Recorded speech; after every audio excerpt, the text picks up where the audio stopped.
ये पत्रकार महोदय, बहुत ही आज बड़ा हर्ष का और गर्व का विषय है कि हमारी एक युवा नेत्री, युवा क्रांतिकारी साथी, प्रिय बहन गीता पैट्रिक जी हमारी प्रदेश महामंत्री अखिल भारतीय अनुसूचित जाति युवजन समाज हापुड़ से चलकर यहाँ अपने बेटे साइमन के साथ यहाँ बरेली की सरजमी पर पधारी हैं। तो मैं सबसे पहले आपके चैनल के माध्यम से उनका तहे दिल से इस्तकबाल करता हूँ, उनका खैर मकदम, उनका अभिनंदन, उनका स्वागत है बरेली की सरजमी पर। आज वो यहाँ बाबा साहब के जन्म दिवस की पूर्व संध्या पर श्रद्धेय दीनमान वाल्मीकि जी के प्रेरणा स्थल महर्षि वाल्मीकि साधु आश्रम बरेली पे आयोजित होने वाले बाबा साहब के जन्मोत्सव के कार्यक्रम में प्रतिभाग करने आई हैं। तो उनका स्वागत, अभिनंदन। और बहन जी के विषय में मैं बताना चाहता हूँ कि वैसे तो वो हमारे संगठन में प्रदेश महामंत्री हैं, लेकिन उनका गौरव प्रदेश में ही नहीं पूरे देश में है। आप राष्ट्रीय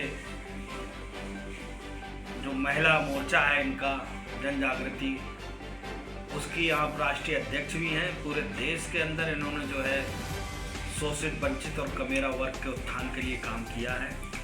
आप किसी परिचय की मोहताज नहीं, और मेरी तो इनके लिए बहुत बहुत भावी शुभकामनाएं हैं कि आप जो है ऐसे ही जो है शासन सत्ता में शोषित वंचितों की आवाज़ को आप बुलंद करती रहें। हम लोगों के लिए जहाँ भी आपकी ज़रूरत पड़ेगी, तो निश्चित रूप से अखिल भारतीय अनुसूचित जाति युवजन समाज पूरे देश के अंदर एक एक कार्यकर्ता हमारा आपके साथ कंधे से कंधा मिलाए खड़ा रहेगा, आपकी आवाज़ को बुलंद करेगा। अब मैं चाहूँगा कि हमारी बहन के भी जो है विचार समाज के प्रति, संगठन के प्रति लिए जाएं। इनके ओजस्वी विचारों से इनकी जो योजनाएं हैं, क्योंकि आप बहुत ही एक्टिव प्रदेश महामंत्री हैं। जी मैडम जी, आप थोड़ा आज हापुड़ से चलकर बरेली पहुंची हैं और प्रदेश अध्यक्ष जी कैलाश चंद्र वाल्मीकि जी ने आपके बारे में हमें बताया भी है, और आप बहुत चर्चित और प्रसिद्ध महिला हैं, और आपके काम से हम लोग भी मीडिया से हैं तो हम लोगों को भी जानकारी मिली कि आप बहुत अच्छा काम करती हैं, और महिला जागृति फाउंडेशन की आप राष्ट्रीय अध्यक्ष हैं। तो आप बरेली पहुंची हैं, तो आप थोड़ा सा ये बताइए कि क्या उद्देश्य है, क्या उद्देश्य से आप बरेली पहुंची है, थोड़ा हमें विस्तार से बताइए मैडम। थैंक यू, नमस्कार। सबसे पहले आपके चैनल पर जो आप गरीबी और दबे कुचलों की आवाज़ को उठाते हैं और समाज में दिखाने का काम करते हैं। हम महिला जागृति फाउंडेशन के फाउंडर हैं और अखिल भारतीय अनुसूचित जाति युवजन समाज की मैं प्रदेश महामंत्री हूँ, जो हमारे कैलाश भाई ने मुझे इस पद के लायक समझा और वो पद दिया। तो आज हम हापुड़ से चल के अपने बेटे साइमन के साथ आए थे, साइमन पैट्रिक के साथ, और बाबा साहब की जयंती का इधर कार्यक्रम कराया गया है शाम के समय में। उधर हम लोग बाबा साहब के विचारों को याद करेंगे, उनके संघर्षों को याद करेंगे, और उन्होंने कितनी कुर्बानियाँ दी समाज के लिए, और समाज किस रास्ते पे चल रहा है और किधर ले जाना चाहिए उसके बारे में हम लोग बात करेंगे। इधर मुझे बुलाने का मुख्य कारण हमारे बड़े भाई कैलाश जी हैं, और उनके माध्यम से हम इधर आए, और हम लोग दबे कुचले गरीब, चाहे वो किसी जाति धर्म का व्यक्ति हो, हम सबकी आवाज़ बन के और लोगों तक और सरकार तक पहुंचाना चाहते हैं कि देश के अंदर कोई जाति, कोई भेदभाव नहीं होनी चाहिए, कोई ऊंच नीच की भावना नहीं होनी चाहिए। विशेषकर जो मैं काम करती हूँ वो महिलाओं के ऊपर काम करती हूँ और युवाओं के ऊपर, क्योंकि मुझे देश भर में घूम के ये समझ में आया है कि अगर जो भारत देश की महिला सुधरती है तो भारत देश बहुत जल्दी आज़ाद हो सकता है।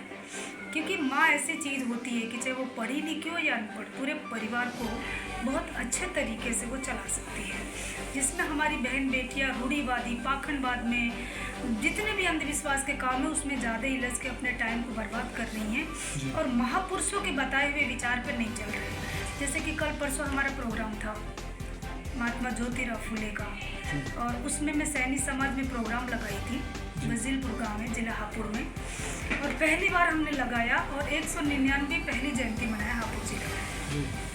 अब सैनी समाज और कश्यप समाज के लोग थे, उन्हें बहुत खुशी हुई कि हमारे भी महापुरुष हैं, उन्होंने शिक्षा के लिए समाज के लिए लड़ाई लड़ी। तो परसों के प्रोग्राम से मुझे ऐसा लगता है कि हमारे समाज को असली इतिहास की जानकारी नहीं है और हम लोगों को जितने भी सामाजिक कार्यकर्ता है, जितने संगठन के लोग हैं, सब लोगों को मिलके और समाज के महापुरुषों के बारे में बताने की ज़्यादा ज़रूरत है। और कैलाश भाई बता रहे थे कि हम लोग दबे कुचले गरीबों के लिए भी एक लखनऊ में बहुत बड़ा कार्यक्रम करेंगे, जो आज बहुत ज़्यादा लंबे मतलब बुरी तरीके से सताए जा रहे हैं। संगठन बहुत है, पार्टियां बहुत है, लेकिन अन्याय अत्याचार बहुत ज़्यादा और बढ़ा है, घटा नहीं है और बढ़ा है। तो क्या कारण है, उसको सोचने की ज़रूरत है और इसको कैसे कम किया जाए कि हम इतने पढ़े लिखे होके इतने संगठन, लाखों संगठन है, पार्टियां हैं, लेकिन फिर भी हमारे गरीब और परेशान लोग आज भी परेशान हैं। तो इसको कैसे हम लोगों को सलूशन, समझौता करना या लोगों के लिए अच्छा काम करना, इस पर विचार विमर्श करना पड़ेगा।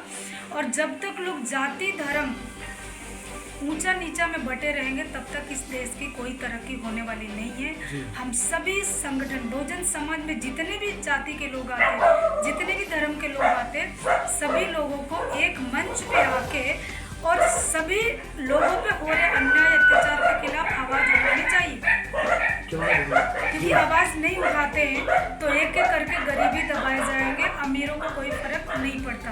और अमीरों को इससे कोई दिक्कत नहीं है कि गरीब का घर तोड़ दो, गरीब को मार दो, गरीब का बेटा पढ़ा नहीं। और आज की बड़ी समस्या ये हो गई कि मेरे हिसाब से तो शिक्षा खत्म हो चुका है भारत के अंदर। लोग सोचते होंगे कि स्कूल है, टीचर है, मेरे को नहीं लगता। शिक्षा इतनी महंगी कर दी गई है कि गरीब लोग अपने बच्चों को खिलाएंगे, उनको शिक्षा देंगे, हमको नहीं समझ में आ रहा। तो मैं चाहूँगी कि हमारे हर इलाके से अच्छे ईमानदार लोगों को चुन चुन के अपने क्षेत्रों से उन्हें MP MLA बना के ऊपर तक पहुँचाना है, ताकि नीचे की आवाज़ ऊपर तक जा सके। केवल ऊपर बैठ के अमीर लोग राज करेंगे तो गरीबों का सत्यानाश तय है, उसमें कोई नहीं रोक सकता। तो मैं आप लोगों से ये भी अपील करूँगी कि बहन बेटियों को भी बाहर लाने की इजाज़त दीजिए, ताकि वो लोग समाज में बराबरी का अधिकार जान सके और अपने हक अधिकार की लड़ाई लड़ सके। क्योंकि मुझे पूरा देश घूम के ये पता लगता है कि आज भी पुरुष प्रधान देश है। मुझे पता लगता है कि जब मैं अपने घर से बाहर निकलती हूँ तो बच्चे से, पति से कैसे लड़ना पड़ता है। कई बार विषम परिस्थितियाँ आती है कि मुझे गाली भी खानी पड़ती है समाज के लिए जब मैं काम करती हूँ। तो पुरुष लोगों को भी महिला लोगों को अच्छे कार्यक्रम के लिए बढ़ाने के लिए पूरा फुल सपोर्ट करना पड़ेगा, तभी बेटी बहन आगे बढ़ के हमारे और आपकी आवाज़ उठा सकती है और देश को आज़ाद कराने में वो शरीक हो सकती है। तो इस मौके पे मैं